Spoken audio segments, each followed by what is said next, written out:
Hello learners, welcome once again to commerce वाला भैया YouTube platform. Commerce वाला भैया यूट्यूब प्लेटफॉर्म में आपका फिर से एक बार स्वागत करता हूं। तो कैसे हैं आप सब? उम्मीद करते हैं आप सब अच्छे होंगे और आपकी पढ़ाई काफी अच्छे से चल रही होगी। तो सर, आज के इस सेशन में क्या हम लोग फिर से कोई क्वेश्चन करने वाले हैं? नहीं, आज के इस सेशन में हम लोग क्वेश्चन नहीं करेंगे। हम लोग का जो मॉडल टेस्ट पेपर जो जैक के द्वारा मिला था, वो 3 का 3 मॉडल टेस्ट पेपर हम लोगों ने सॉल्व कर रखा है।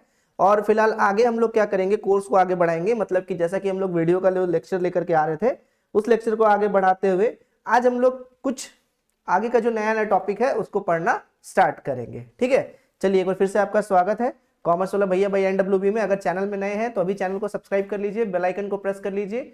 और अभी तक आपने अगर हमारा टेलीग्राम चैनल कॉमर्स वाला भैया बाई एनडब्ल्यूबी को अगर ज्वाइन नहीं करा है तो आप अभी उसे ज्वाइन कर लीजिए। उससे क्या होगी कि सारी की सारी नोटिफिकेशन आपको टाइम टू टाइम मिल जाया करेंगी। कोई भी इंफॉर्मेशन होगी एग्जाम से रिगार्डिंग या किसी भी तरह का कॉम्पिटेटिव एग्जाम से भी रिगार्डिंग, वो आपको इन्फॉर्मेशन वहाँ पे मिलती है।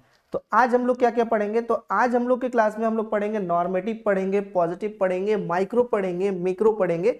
इन सारे चीजों के बारे में आज हम लोग अच्छे से डिस्कस करेंगे और जानेंगे कि क्या क्या चीज कैसे कैसे अप्लाई करते हैं क्वेश्चंस में, क्यों पढ़ते हैं, क्या इसका काम है रियल लाइफ में, ये सारी चीजों के बारे में पढ़ेंगे। ठीक है, सबसे पहले हम लोग अगर बात करें कि पॉजिटिव इकोनॉमिक्स, कि पॉजिटिव इकोनॉमिक्स क्या होता है और नॉर्मेटिव इकोनॉमिक्स क्या होता है, उस चीज के बारे में पढ़ेंगे। तो देखो, एक चीज समझते चलना कि इकोनॉमिक्स में चीजों को समझना और उसको लिखना दो अलग अलग टर्म है। ठीक है, इकोनॉमिक्स हमेशा पॉइंट टू पॉइंट आंसर चाहता है, और पॉइंट टू पॉइंट जब टीचर्स आंसर चाहते हैं तो बच्चे क्या करते हैं कि जो भी समझे हुए हैं, क्योंकि हमारा अगर आपका इंग्लिश उतना अच्छा नहीं है, ठीक है, और आप आंसर्स को अपने तरीके से अगर बहुत तोड़ मरोड़ के लिख रहे हैं और पॉइंट टू पॉइंट आंसर नहीं लिख रहे हैं, तो आपको वहां मार्क्स नहीं मिलेगा। इसलिए इकोनॉमिक्स में बीएसटी में ये चल सकता है, बिजनेस स्टडीज में आप अपने लैंग्वेज में आंसर्स को कर सकते हैं। लेकिन फिर भी आप एक चीज देखना कि जो बच्चा थोड़ा सा लैंग्वेज में कमांड है, उसका मार्क्स थोड़ा अच्छा आ जाएगा एज कंपेरिजन टू उस बच्चे का जिसका लैंग्वेज में कमांड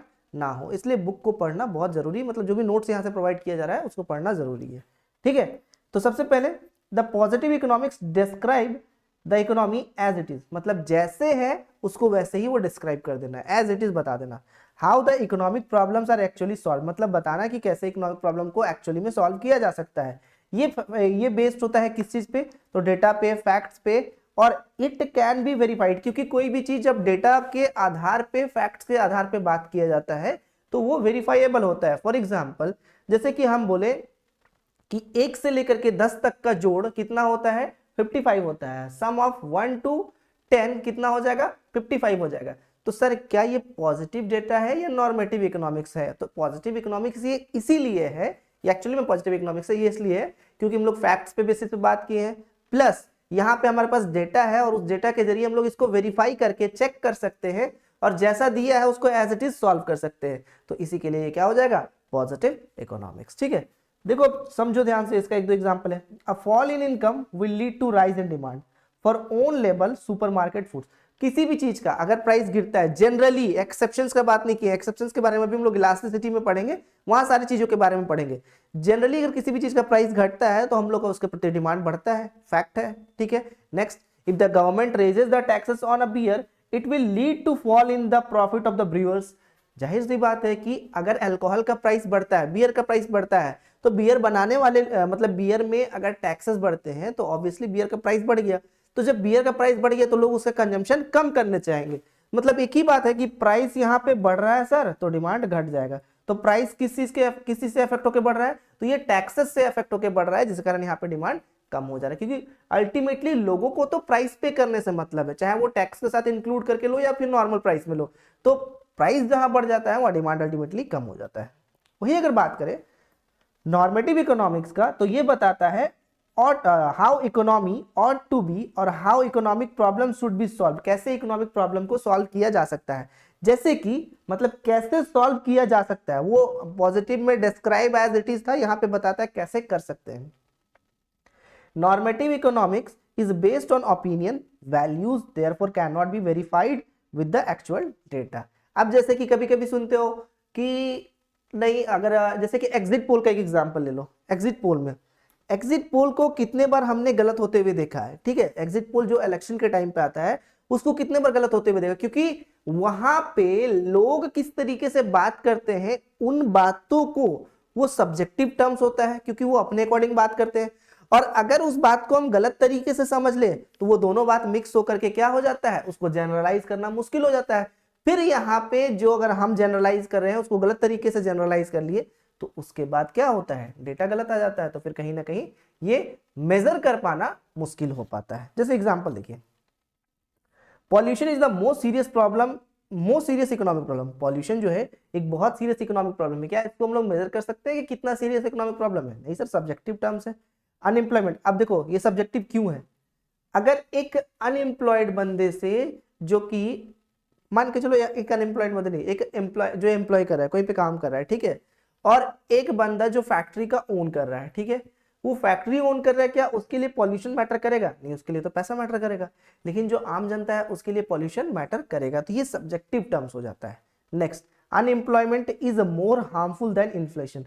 अनएम्प्लॉयमेंट इन्फ्लेशन से ज्यादा हार्मफुल है, ये तो समझ ही में नहीं आया बात, क्योंकि ये तो उल्टा बात कर रहा है। इन्फ्लेशन भी हार्मफुल है, अनएम्प्लॉयमेंट भी हार्मफुल है, दोनों ही का दोनों ही हार्मफुल है। तो ये सब सब्जेक्टिव टर्म्स है, मतलब किसी के पॉइंट ऑफ व्यू से कुछ और किसी के पॉइंट ऑफ व्यू से कुछ और, तो ये मेजरेबल नहीं होता है, वेरीफाइबल नहीं होता है।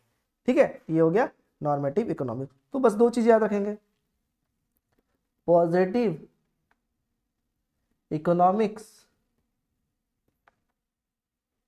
describe as it is और normative economics what out to be। ठीक है, इट इज, हालांकि डिफरेंस में आपको सब मिलेगा, बट यहाँ पे मैं एक बार ओवरव्यू दे रहा हूँ। इट इज वेरीफाइबल, एक सेकेंड इसी में पढ़ते ना,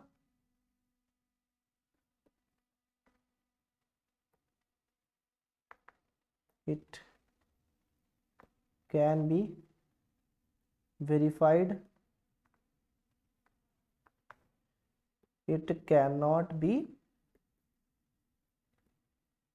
वेरीफाइड। ठीक है, तो ये पॉइंट्स कुछ कुछ याद रखेंगे क्योंकि ये बहुत इंपॉर्टेंट पॉइंट है। ठीक है, चलिए थोड़ा सा इसका डिफरेंस भी डील कर लेते हैं, तो डिफरेंस में आपको काफी हद तक ये क्लियर हो जाएगा, है ना। चलिए देखते हैं difference between positive and normative economics. Positive economics में क्या दिया हुआ है? Positive economics, it is the study of economic issues subject to be verification, मतलब वेरीफाइएबल होता है। ठीक है, but it is the study of economics which involve a value judgment। value judgment means कि हर किसी के अकॉर्डिंग ये अलग हो सकता है। जैसे कि कभी कभी क्या होता है ना, आप जब किसी फ्रेंड से बात करते रहते हो तो आर्ग्यूमेंट हो जाता है, तो आर्ग्यूमेंट हो जाता है तो आप बोलते किसी को आप जज मत करो। जज मतलब कि हम लोग अपने अकॉर्डिंग किसी चीज को जज करते हैं। Next, deal with, it deal with economic issues related to past, present and future. Past, present और फ्यूचर को देख करके ये जो भी इकोनॉमिक इश्यूज होता है उसको डील करता है। लेकिन यहाँ पे it deals with the opinion, क्योंकि यहाँ पे हम लोग पढ़े थे कि व्हाट आउट टू, मतलब वो उसका ओपिनियन जानना चाह रहे थे।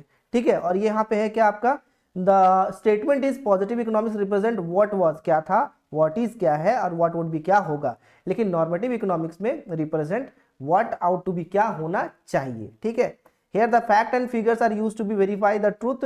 यहाँ पे जो फैक्ट्स और फिगर्स होते हैं उससे हम लोग ट्रूथ को वेरीफाई कर सकते हैं, क्योंकि हमारे पास डेटा होती है। लेकिन यहाँ पे हम लोग वेरीफाई नहीं कर सकते, क्योंकि हम जैसे एग्जांपल दिए ओपिनियन पोल का, तो ओपिनियन पोल हर किसी का ओपिनियन के अकॉर्डिंग अलग अलग होता है, तो उसके अकॉर्डिंग जब वो लोग एग्जिट पोल लेकर के आते हैं तो फिर कभी कभी गड़बड़ भी हो जाता है। Next, it does not involve value judgement. यहाँ पे वैल्यू जजमेंट इन्वॉल्व नहीं है। क्यों नहीं इन्वॉल्व है? क्योंकि यहाँ पे डेटा और फैक्ट्स के बेसिस पे बात किया जाता है। लेकिन यहाँ पे वैल्यू जजमेंट और ओपिनियन इन्वॉल्व होता है। कहाँ पे? नॉर्मेटिव इकोनॉमिक्स पे। This statement may be true और फॉल्स, या तो ये ट्रू होगा या तो ये फॉल्स होगा। ठीक है, या फिर ट्रू होगा या फिर फॉल्स होगा। लेकिन अगर हम लोग बात करें नॉर्मेटिव में, तो it can never be true और false as include opinion only. तो किसी के ओपिनियन को आप गलत भी नहीं बोल सकते हो या फिर पूरी तरीके से सही भी नहीं बोल सकते हो। ठीक है, नेक्स्ट, इसका एग्जाम्पल दिया हुआ है, the population of China is more than the population in India. It is positive statement which is true. मतलब जाहिर सी बात है, कोई भी चीज ज्यादा होता है तो हम लोग को अच्छा लगता है, लेकिन क्या ये पॉपुलेशन के सेंस में ये सही है? नहीं। हेल्थ केयर, लेकिन क्या ये वेरीफाइबल है? पॉजिटिव इकोनॉमिक्स के अकॉर्डिंग क्या ये वेरीफाइबल है? क्योंकि डेटा इसमें प्रेजेंट है, बिल्कुल वेरीफाइबल है। तो ये पॉजिटिव इकोनॉमिक्स का आपका एग्जाम्पल हो गया। Health care services should be available for all. Health care services जो है वो हर किसी के लिए अवेलेबल होना चाहिए। It is a normative statement which involve opinion only. ये नॉर्मेटिव स्टेटमेंट है जहां पे सिर्फ और सिर्फ ओपिनियन होता है। ठीक है, आगे देखते हैं। Division of economics. Economics is broadly divided into two categories, जहां पे हम लोग बात करते हैं क्या, मैक्रो और मैक्रो। माइक्रो जो होता है वो आपका स्मॉलर टर्म या फिर इंडिविजुअल टर्म्स के साथ डील करता है। वहीं पे अगर हम लोग बात करें मैक्रो का, तो मैक्रो जो होता है वो आपका एग्रीगेट टर्म्स में डील करता है। एग्रीगेट मतलब क्या होता है सर, टोटल। जैसे कि फॉर एग्जांपल समझ लो, ये एग्जांपल मैंने पहले भी बता रखा है और ये कॉन्सेप्ट को भी थोड़ा सा बता रखा है, इसको एक्सप्लेन करने का बारी है नोट्स के साथ। देखो, जहां पे इंडिविजुअल्स का डील करेंगे वो हो जाएगा आपका माइक्रो, जहां पे एग्रीगेट का डील करेंगे वो हो जाएगा आपका मैक्रो। जैसे कि मान के चलो एक एग्जांपल समझ लो, किसी एक पर्टिकुलर घर के बारे में बात कर रहे हैं, तो एक घर के बारे में बात कर रहे हैं तो वो हो जाएगा आपका माइक्रो। लेकिन पूरे कंट्री के बारे में, एक नेशन के बारे में बात कर रहे हैं, पूरा इकोनॉमी के बारे में बात कर रहे हैं, वो आपका क्या हो जाएगा, वो आपका हो जाएगा मैक्रो। तो on the other hand macro economics study the whole economy, whereas micro economics जो होगा वो बात करेगा कंज्यूमर के बिहेवियर के बारे में, इंडिविजुअल लेबर मार्केट के बारे में, या फिर थ्योरी ऑफ फॉर्म्स के बारे में। लेकिन मैक्रो आपका बात करेगा aggregate demand, national output and inflation, क्योंकि इन्फ्लेशन किसी एक घर का नहीं देखा जाता है, पूरे कंट्री का या पूरे इकोनॉमी का देखा जाता है। ठीक है, अभी कंट्री और इकोनॉमी में क्या फर्क है, तो कंट्री मतलब देश, इकोनॉमी मतलब उस देश की अर्थव्यवस्था कैसी है। ठीक है, चलो अब आते हैं एक एक करके डील करते हैं। माइक्रो इकोनॉमिक्स, फिर आएंगे हम लोग किसमें, मैक्रो इकोनॉमिक्स पे। ठीक है, यहां तक कोई दिक्कत नहीं होना चाहिए आई थिंक। चलिए बाकी आगे चलते हैं। Micro economics focus on the choices made by the individual consumer as well as business concerning the fluctuating cost and goods and services in an economy. Microeconomics covers several aspects such as supply and demand for goods in different marketplace, supply and demand for goods in different marketplace। उसके बाद फिर consumer के behaviour के बारे में, जहां पे individual और एज ए ग्रुप, मतलब कि कुछ लोगों का ग्रुप बना करके पढ़ना, मतलब उसके बारे में जानकारी लेना, या फिर demand for services and labours including individual labour market demands. तो जो हम लोग ऊपर पढ़े वही चीज यहाँ पे दिया हुआ है। तो अगर हम लोग बात करें main features of micro economics is it focus on the casual situation when a market place experience certain changes in the existing condition, it takes a bottom up approach to analyse the economy. Bottom up approach मतलब नीचे से ऊपर की ओर जाता है, क्यों जाता है इसके बारे में आगे हम लोग पढ़ेंगे। तो different components of micro economics में मार्केट डिमांड एंड सप्लाई, ठीक है, किसी टेक्सटाइल इंडस्ट्री के बारे में बात करेंगे, या फिर कंज्यूमर के बिहेवियर, मतलब कि कोई कंज्यूमर को चॉइस थ्योरी के अकॉर्डिंग बात कर लेंगे। Producers are driven by individual differences, individual, हर प्रोड्यूसर का इंडिविजुअल डिफरेंसेस होता है उसके बारे में, या फिर मार्केट स्पेसिफिक लेबर मार्केट के बारे में, जहाँ पे लेबर वेजेस हो गया और determination in the specific market के बारे में हम लोग बात करेंगे। खैर डिफरेंस में ज्यादा क्लियर हो गया, एक बार मैक्रो पढ़ लेते हैं, उसके बाद चलेंगे हम लोग। चलो आते हैं मैक्रो में। Macro economics is a branch of economics concern with the behaviour and performance of the economy as a whole. Economy as a whole, ये लाइन बहुत इंपॉर्टेंट है, economy as a whole. It stands with the contrast with the microeconomics, which focuses on the impact of at an individual groups or a company level. Microeconomics primarily study the large scale economic phenomena like inflation, price level, rate of economic growth, national income, GDP, unemployment में क्या changes देखने को मिला है, ये सारे चीज हम लोग कहाँ पे बात करते हैं, तो सर ये सारे चीज हम लोग बात करते हैं मैक्रो इकोनॉमिक्स में। ठीक है, मैक्रो इकोनॉमिक्स को जनरल थ्योरी ऑफ एम्प्लॉयमेंट भी कहा जाता है। और बस different components of macro economics में देख लो आप, नेशनल आउटपुट, एक नेशन को बात करें, नेशन मतलब किसको रिप्रेजेंट करेगा, एक कंट्री, या फिर बात करो तो इकोनॉमी को रिप्रेजेंट करेगा। ठीक है, अनएम्प्लॉयमेंट, तो अनएम्प्लॉयमेंट में क्या चेंजेस हो रहा है, हाउ मच चेंजेस, कितना चेंजेस हो रहा है उसके बारे में बात करेगा। फिर इन्फ्लेशन, इन्फ्लेशन भी तो एक इकोनॉमी के बारे में बात करेगा कि इकोनॉमी में कितना इन्फ्लेशन रेट है, कितना डिफ्लेशन रेट है। ठीक है, अब आगे आ जाएंगे हम लोग, इसका डिफरेंस के बारे में पढ़ेंगे, फिर आज के सेशन को वाइंड अप कर देंगे। तो यहाँ पे कुछ इस तरीके से माइक्रो और मैक्रो था आपका। अब देखिए यहाँ पे थोड़ा सा डिफरेंस पढ़ लेते हैं कि डिफरेंस में क्या दिया हुआ है। Micro economics and macro economics, देखो ये तो आपको क्लियर है कि माइक्रो इकोनॉमिक्स आपका इंडिविजुअल के साथ डील करता है और मैक्रो इकोनॉमिक्स आपका ग्रुप के साथ डील करता है, या फिर एग्रीगेट के साथ डील करता है। ध्यान से समझेंगे कि the term micro economics is drive from the Greek word, जिसका माइक्रो जो वर्ड है वो ग्रीक वर्ड से लिया गया है, जिसका मतलब होता है स्मॉल या इंडिविजुअल। स्मॉल या इंडिविजुअल, स्मॉल मतलब छोटा, इंडिविजुअल मतलब अकेला। Whereas macro economics is drive from the Greek word macros से लिया गया है, जिसका मतलब होता है सम ऑफ इंडिविजुअल, सारे इंडिविजुअल्स को जोड़, या फिर एग्रीगेट, मतलब वही चीज होता है। ठीक है, एग्रीगेट लिखा गया है, ये गलत है, ठीक है, एग्रीगेट होगा। उसके बाद it was develop by, micro economics जो है वो develop by classical and new classical economist Adam Smith and Alfred Marshall. देखो इसके डेफिनेशन के बारे में अगर आप नहीं जानते और आप डायरेक्ट यहाँ जंप कर रहे हो तो बहुत बेवकूफ़ी है।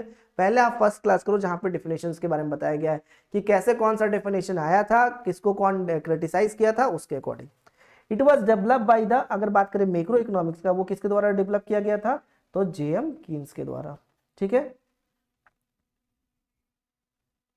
उसके बाद it is known as a price theory, जो माइक्रो इकोनॉमिक्स है उसको प्राइस थ्योरी कहते हैं। क्यों? क्योंकि ये it helps in determination of price on the basis of individual demand and supply. Individual demand and supply के तौर पे हम लोग इसको जान पाते हैं। उसके बाद फिर इसको बोलते हैं एग्रीगेट, स्पेलिंग देख लेंगे, aggregate theory. It helps in determination of income and employment with the help of aggregate supply.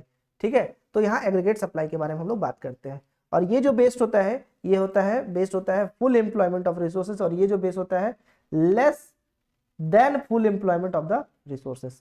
It's major objective is to attain maximum satisfaction और बेनिफिट, और इसका जो मेजर मेन ऑब्जेक्टिव जो होता है ये फुल एम्प्लॉयमेंट को अटेन करना होता है। ये ध्यान रखेंगे, इसका मेजर ऑब्जेक्टिव होता है अटेन मैक्सिमम सेटिस्फैक्शन और बेनिफिट, और इसका होता है to attain employment of resources. ठीक है, फुल एम्प्लॉयमेंट ऑफ रिसोर्सेज।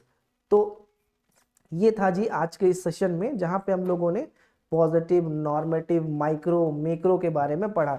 ये क्लास एक्चुअली थोड़ा थोड़ा हो रखा था, लेकिन सोचे थे नोट्स के साथ एक बार इसको करवा देंगे तो फिर क्या होगा, आपको याद करने में आसानी लगेगा ये। ठीक है, तो ये आपको सारे नोट्स यहाँ पे मिल जाएंगे, और सारे नोट्स को मिलने के साथ साथ आप इसको अच्छे से एक बार कर लेंगे, क्योंकि ये बहुत इंपॉर्टेंट पार्ट है, और ये पार्ट अगर आपका कंप्लीट नहीं होता तो आगे चलने में मज़ा नहीं आता। तो अगले सेशन में जब हम लोग मिलेंगे तो उस सेशन में हम लोग पढ़ेंगे किस चीज़ के बारे में, तो सर उस सेशन में हम लोग पढ़ेंगे पीपीसी, प्रोडक्शन पॉसिबिलिटी कर्व। उसके बाद वाले सेशन में फिर हम लोग पढ़ेंगे इलास्टिसिटी। तो जो बहुत मेजर टर्म्स है जिसमें बच्चों को काफ़ी तकलीफ आता है, वो सारे टर्म्स को हम लोग क्या करेंगे, कंप्लीट करते हुए चलेंगे। तो आज के सेशन को हम लोग यहीं पे वाइंड अप करते हैं। चलिए मिलते हैं अगले सेशन में, तब तक के लिए पढ़ते रहिए अच्छे से। Bye bye, take care, good night.